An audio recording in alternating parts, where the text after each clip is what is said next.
You know, this place may be covered in water, but my God, it might as well be a desert because there is just not enough to drink. There's nothing out here to drink. It's literally a desert out here.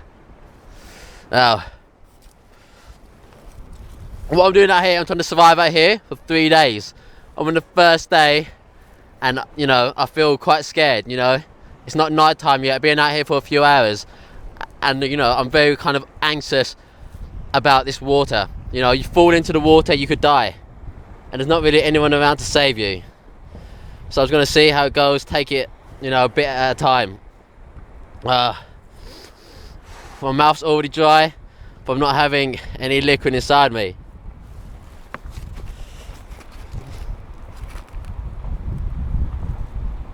Okay, so basically I'm in the sea, in the English Channel.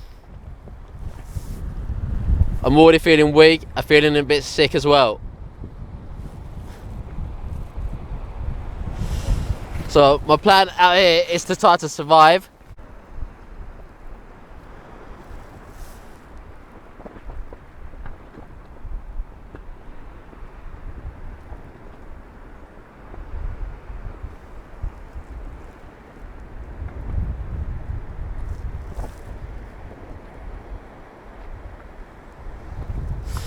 Now, quite a bad thing about the sea compared to many other environments, say up in a mountain, say over, even in a desert, you know, there are markers of the geography.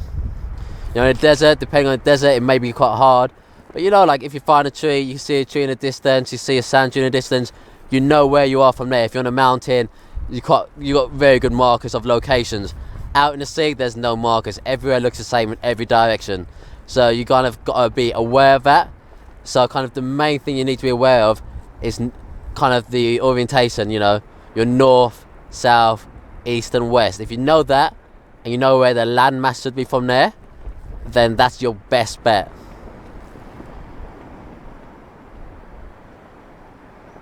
Like, it's literally hopeless to try to fight, you know, the sea.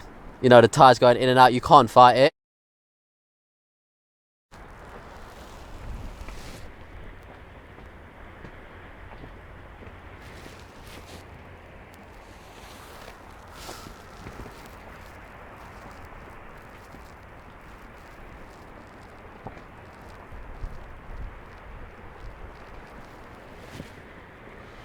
Oh.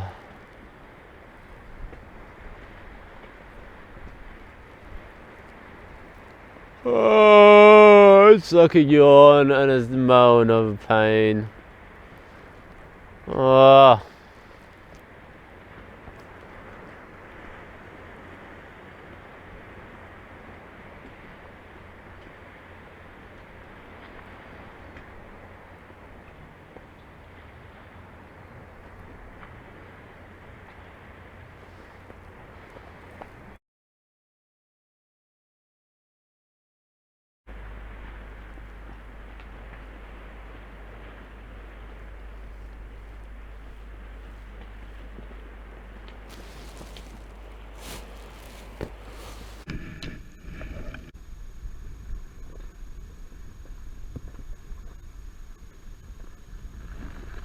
Oh.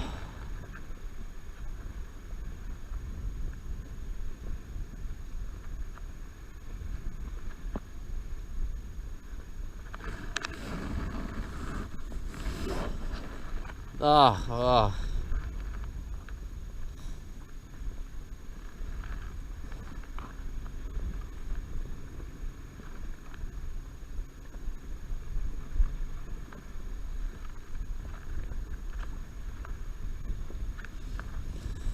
There we go.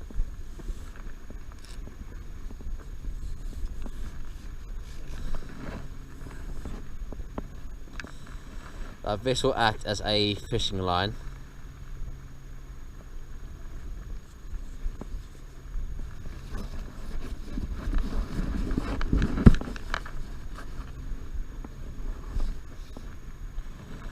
Using a can lid. Let's see if I can. Everything's taking me ages because I feel so sick. Oh, I feel nauseous from just Ugh.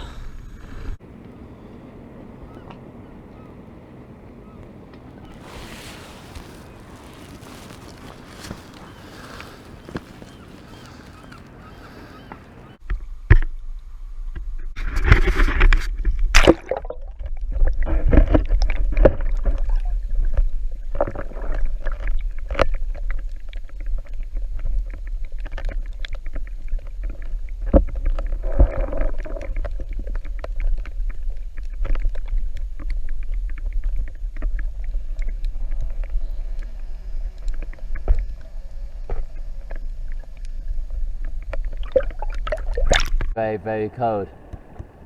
Let's see what happens tonight. Let's see. It must be the middle of the night now.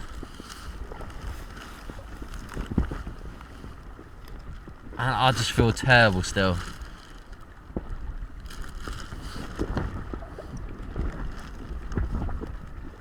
It must be the middle of the night and I still feel terrible. It's not so bad when you're just lying down, but then once you start trying to film stuff with a camera, that's when it starts to kind of kick back in the seasickness. What I've tried to do is stay quite central in the dinghy, and that'll kind of minimise how much movement there is, because most of the movement is all around the edges, but that does make a difference on a dinghy this small.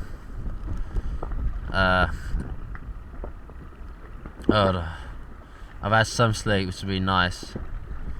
Other than that, I feel absolutely terrible.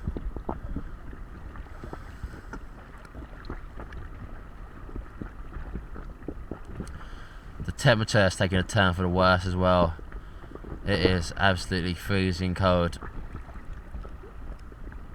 The wind takes the heat out of you.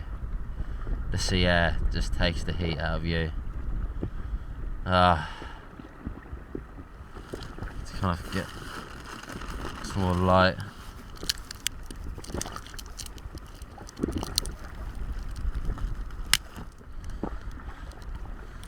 Use these glow sticks to get me.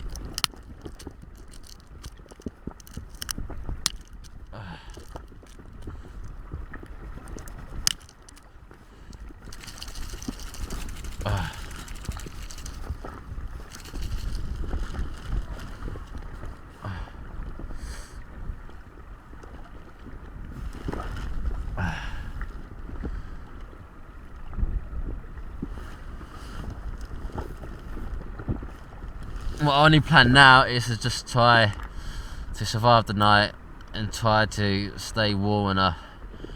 I'm absolutely soaking wet. Despite not even having been inside the water, I'm still soaking wet.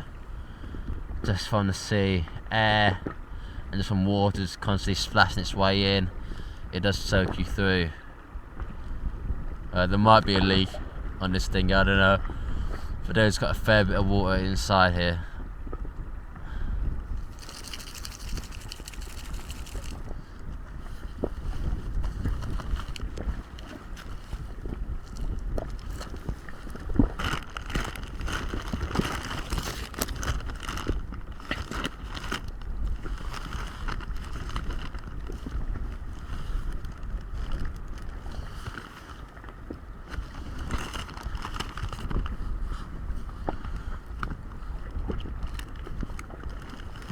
I'm very concerned.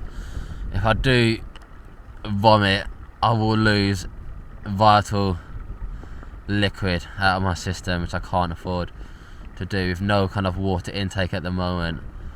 I do need to keep hold of any liquid I have in my body already.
Oh, oh, oh.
Oh God.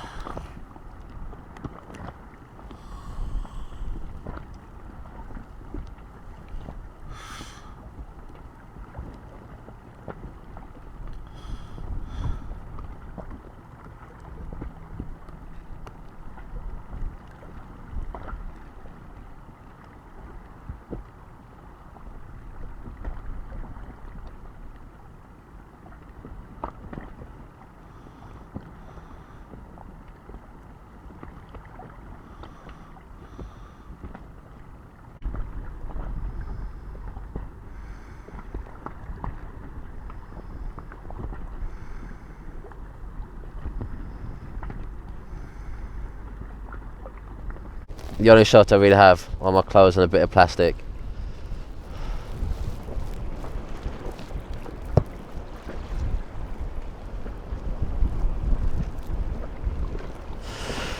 You know, my heat loss areas or my heat loss zones really at the moment are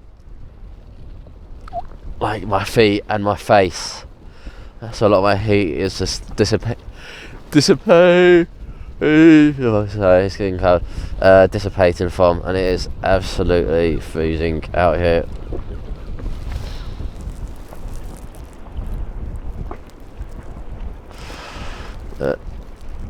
There's an American who survived, I think, many months out on a boat without any food or water, and he survived because he managed to stay on top of his boat the whole time. Once you're in the water, that's when mass will be in this situation. It'll be the British landmass.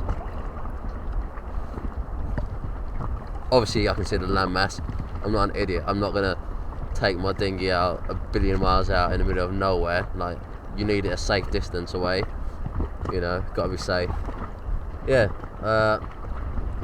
I'm freezing, so I'm gonna try to get some more sleep, and I'm going to also, if I can, when the sun does come out, I'm going to use it to get myself dry and warm again, kind of bathe in the sun like a lizard will, or a snake will, as they can't regulate their own temperature. At the moment I'm struggling to regulate my own temperature, so I've got to take a kind of leaf out of a lizard's books.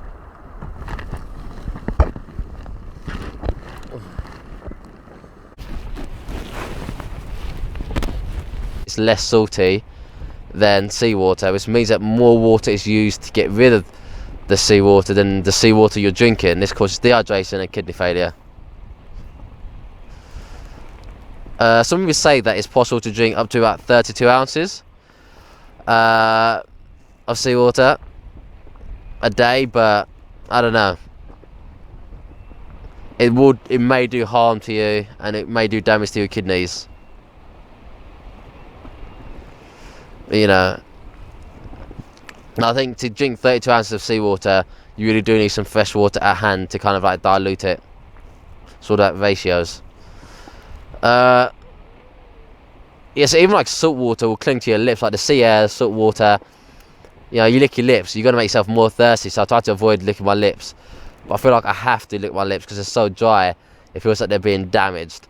So it's kind of like the balance between, you know, a bit of pain here. Nobody ever dies from having dry lips, versus trying to minimise your kind of salt intake, no matter how small.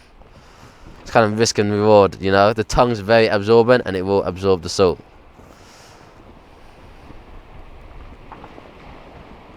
You know, salt in blood is, I think, 0.9%. Seawater is 2.1%. So you can see the big difference there. It's like almost double the amount of salt in seawater than there is in your own blood.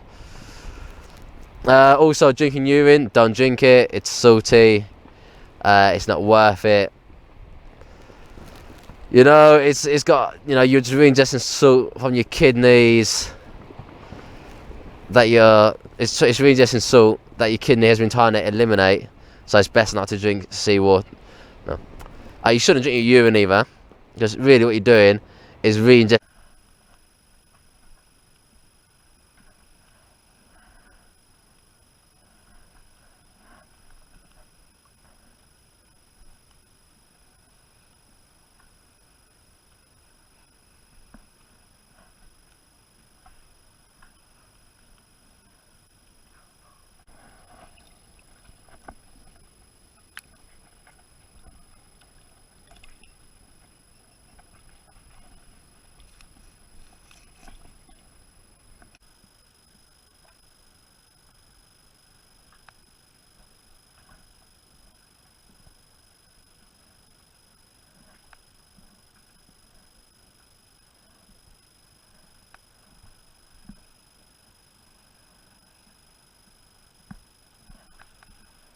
Sun's going down. I can feel the temperature dropping. I feel like it's going to be a very, very cold night.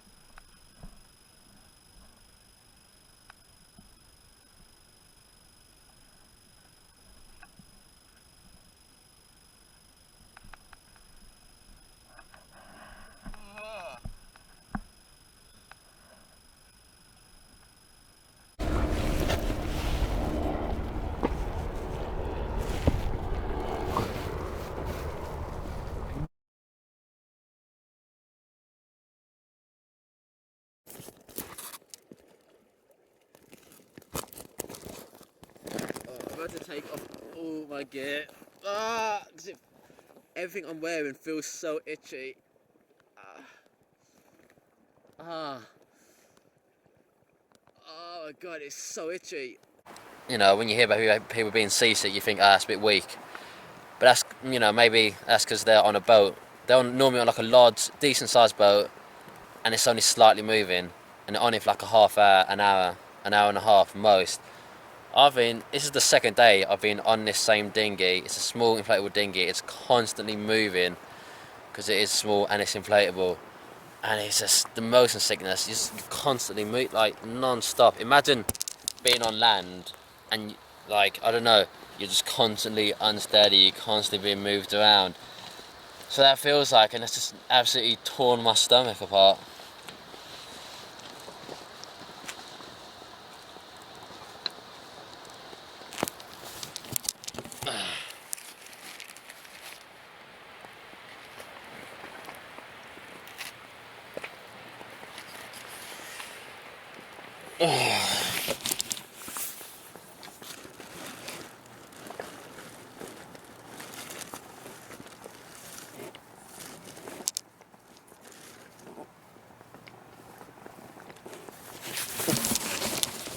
If you did ever want to be rescued out here, you can always use the back of a phone to catch the light.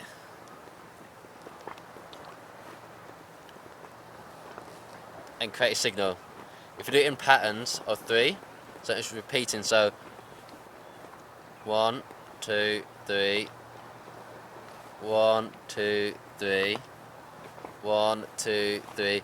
Because humans are kind of trying to see patterns and then work to see it as non-natural if it's patterned.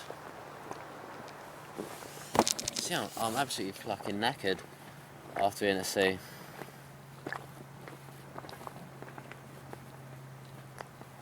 I'm absolutely shattered. It's just the seasickness is just non-stop.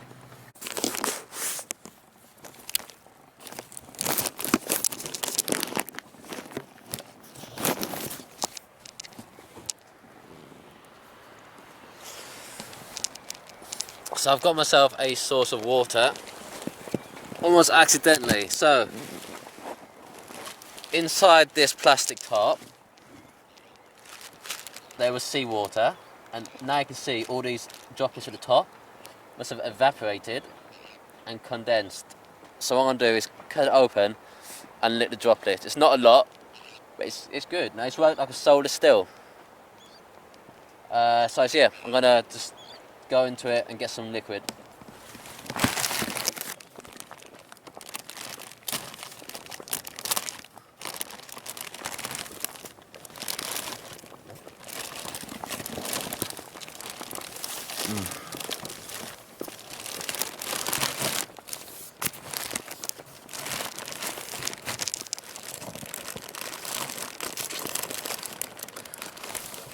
That tasted nice and fresh.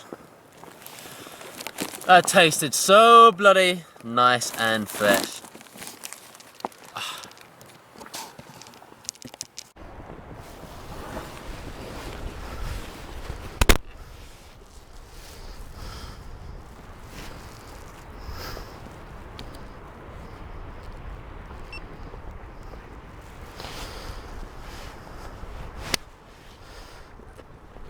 Hey, so I'm gonna do some fishing. I don't have any fishing line or fishing equipment. We're gonna go very improvised stuff you can find out in the sea or on your boat, like in the water or on the beach. So what you see a lot are tin cans floating around sometimes. And I've got my shoes as well. What I'm going to do is make a fishing line out of my shoelaces, and then I'm also going to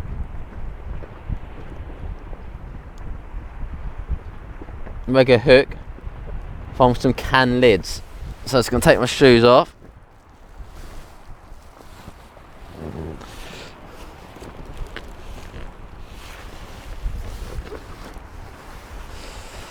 Like so.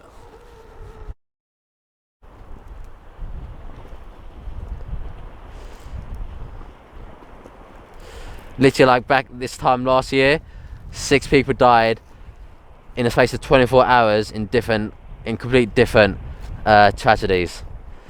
This time last year, 6 people died in the space of 24 hours in like different tragedies around of Britain on the coastline. This is back on the 22nd of August 2016. Even so, like last month in July, 2 part-time sailors did drown over in Donegal. You know, they're used to the sea, but some unexpected and rough conditions unfortunately took their lives. You know, they were good conditions when they went out, but they got worse as the evening went on. So you really got to be careful about what you're doing. You got to have your safety equipment with you. You got to have your head screwed on, but a lot of the time, if it gets worse to a point, there's not a lot you can do.